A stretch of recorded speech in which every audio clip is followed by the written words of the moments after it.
নমস্কার, এখন তপন জিৎ ব্লগে আবারও একটা ব্লগ নিয়ে তোমাদের সামনে হাজির হলাম। আশা করি প্রত্যেকেই তোমরা ভালো আছো আর শারদীয়ার দিনগুলো যাতে প্রত্যেকে আনন্দে কাটাবে এটাই কিন্তু আশা রাখি। তাই ঠিক তেমনই কাজ থেকে একটু বিরতি নিয়ে আমার ঠাম্মাকে নিয়ে ঠাকুর দেখার উদ্দেশ্যে কিন্তু বেরিয়ে পড়েছি। যাকে নিয়ে বিশেষ এই দিনটি, বছরের বিশেষ দিনটি, যাকে নিয়ে না বেরোলে আমার পুজোটা ইনকমপ্লিট থেকে যায়, তিনি হচ্ছেন আমার ঠাকুমা। তাই বেরিয়ে পড়লাম ঠাকুমাকে নিয়ে, জেঠুকে নিয়ে, কাকাকে নিয়ে ঠাকুর দেখার উদ্দেশ্যে। আর যেটা আমার ঠাম্মার সব থেকে ফেভারেট, এই হচ্ছে সূর্য সেন।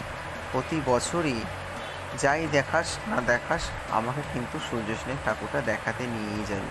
তাই আম্মাকে নিয়ে যাচ্ছি আস্তে আস্তে করে, সবাই কিন্তু সাইড দিচ্ছে আর আম্মাকে কোলে করে নিয়ে গিয়ে বসাবো একটা জায়গায়। আর এই জায়গায় বসে সে 10 থেকে 15 মিনিট 20 মিনিট সে পুরো প্যান্ডেলটা উপভোগ করবে এবং মাকে দর্শন করবে। প্রথম থেকেই, ছোট থেকেই জানেন তো, আমার ঠাম্মার হাত ধরে যেমন আমি ঠাকুর দেখেছি, তাই আমারও প্রতি বছর তার সঙ্গে না বেরোলে মনে হয় যেন আমার পুজোটা কিন্তু ঠিকঠাকভাবে কাটলো না। তাই এবছরও আমি বেরিয়ে পড়লাম তাকে নিয়ে। আর এই যে মণ্ডপটা দেখছেন আর যে এই প্রতিমা, সেটা কিন্তু কুমারটুলির প্রতিমা। আর এই প্রতিমাটি হচ্ছে সূর্য সেনের। প্রতি বছরই জানেন তো এরা পুরস্কার পেয়ে থাকে। আর এই হচ্ছে আম্মা, জেঠু আর আমি মিলে একটা ভিডিও করে নিচ্ছি। আর এইখানকার ভেতরের মণ্ডপসজ্জা, শিল্প কাজের হাতের ছোঁয়া প্রত্যেকেরই কিন্তু দৃষ্টি আকর্ষণ করেছে। কি সুন্দর ভাবনায় প্যান্ডেলটা সাজিয়ে তুলেছে, আর প্রতিমা কিন্তু অসাধারণ। তাই তারই ফাঁকে ছোট্ট ছোট্ট একটা ভিডিও তুলে রাখছি। সেই ভিডিওটা সবচেয়ে একত্রিত করে আপনাদের ব্লগের মাধ্যমে দেব বলে আজকের এই ব্লগটি করা। কিছু কিছু টুকরো টুকরো স্মৃতি থেকে যায় কিন্তু এই ব্লগের মাধ্যমে। তাই বছরের এই বিশেষ দিনগুলো আম্মার সঙ্গে এবং ফ্যামিলির সঙ্গে বিশেষ এই দিনগুলোতে না বেরোতে পারলে হয়তো পুজোটা ভালো লাগে না। আর এই দেখুন মণ্ডপটা কত সুন্দর করেছে। মণ্ডপের ভেতরটা সূক্ষ্ম কাজ এবং শিল্পীর নিপুণতা প্রত্যেকেরই দৃষ্টি আকর্ষণ করছে। আমার তো খড়দার বুকে এই মণ্ডপসজ্জা এবং প্রতিমা সবথেকে বেশি ভালো লাগে। বিশেষ করে আমার আম্মারও ভালো লাগে। তাই কোনো ঠাকুর দেখি তাই না দেখি, প্রতিটা মণ্ডপের প্রতিমাই কিন্তু একই, মা সর্বত্র জায়গায় সমানই। তবুও প্যান্ডেলের কিছু কিছু মুহূর্ত আমরা দেখিয়ে রাখি প্রত্যেককে। আর এই যে মণ্ডপটা, তার পাশে যে আপনারা দেখলেন যে বিগ্রহটা, এটা কিন্তু প্রতিদিনের নিত্যদিনের পূজা। আর এই যে মণ্ডপটা আপনারা দেখছেন, এটা হচ্ছে আপনার দ্বিতীয় মণ্ডপ। এই মণ্ডপের হচ্ছে প্রতিমা। যেহেতু ঠাম্মা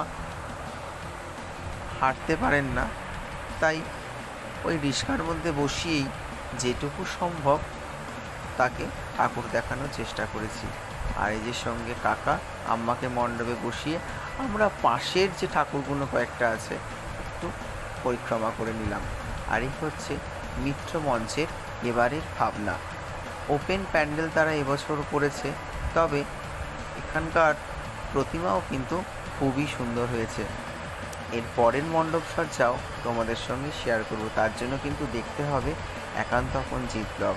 আশা করি ব্লগটা অনেকটাই বড় হচ্ছে, কিছু করার নেই, কেননা টুকরো টুকরো স্মৃতি যেগুলো আমরা ক্যামেরাবন্দি করেছি, সেই স্মৃতিটা যদি এর মধ্যে থেকে যায়, তাহলে কিন্তু পরবর্তী কোনো একটা সময় বসে আমি বা আপনারা কোনো সময় ইচ্ছা হলে দেখতে পারবেন।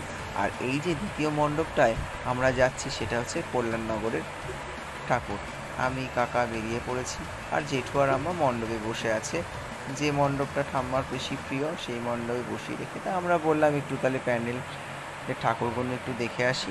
রিস্কার মধ্যে যেটুকু পেরেছি তাদের ঠাকুরগুলো দেখিয়েছি। আর এই হচ্ছে আমরা জাস্ট এন্ট্রান্স। আর এখানকার প্রতিটা লাইটিং কিন্তু অসাধারণ করেছে, তাই ক্যামেরাবন্দি না করে কিন্তু পারলাম না। এই হচ্ছে জাস্ট এন্ট্রি পথ। দেখুন সাউথের একটা রাধাকৃষ্ণের চিন্তাভাবনায় তাদের এই ভাবনা, মন্দিরটি যেন দূর থেকে খুবই সুন্দর লাগছে। যেমন সুন্দর তেমনি ভেতরের প্রতিমাও। আস্তে আস্তে প্রবেশ করব প্রতিমার দিকে এবং আপনাদেরও দেখিয়ে রাখবো। ব্লগটা কেমন লাগছে অবশ্যই কিন্তু জানাবেন, আর আপনাদের কেমন পুজো কাটছে সেটাও কিন্তু জানাবেন। আশা করি বছর এই কটা দিন প্রত্যেকে সুখ দুঃখ সব একত্রিত হয়ে একসঙ্গে মিশে সবাই কিন্তু আনন্দ করুন। শুভ শারদীয়ার অনেক অনেক শুভেচ্ছা কিন্তু আপনাদের জন্য। আর এবার আমরা দ্বিতীয় মণ্ডপে চলে এসেছি। এদের ভাবনা কিন্তু শ্রী চরণেশু। এর টোটাল ব্লগটা আমি কিন্তু দেব পরের ভিডিওতে, তবে টুকরো টুকরো স্মৃতি একটু তুলে রেখেছি, তবু এই ভিডিওর মাধ্যমে আপনাদের তুলে ধরছি। আর এখানকার যে তাদের ভাবনা, একটা বাবা তার সন্তানদের প্রতি যে দায়িত্ব কর্তব্য থাকে, সেই মূল ভাবনাটাই কিন্তু এখানে তুলে ধরেছে। আর এদের চিন্তাভাবনার দরুন তারা কিন্তু প্রচুর পুরস্কার প্রাপ্ত পেয়েছে।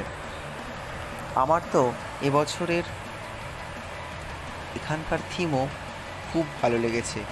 আপনারা চাইলে কিন্তু পানশিলা ঠাকুরবাড়ির ঠাকুরটাও কিন্তু দেখতে আসবেন। আজকের ব্লগটা এখানেই শেষ করছি।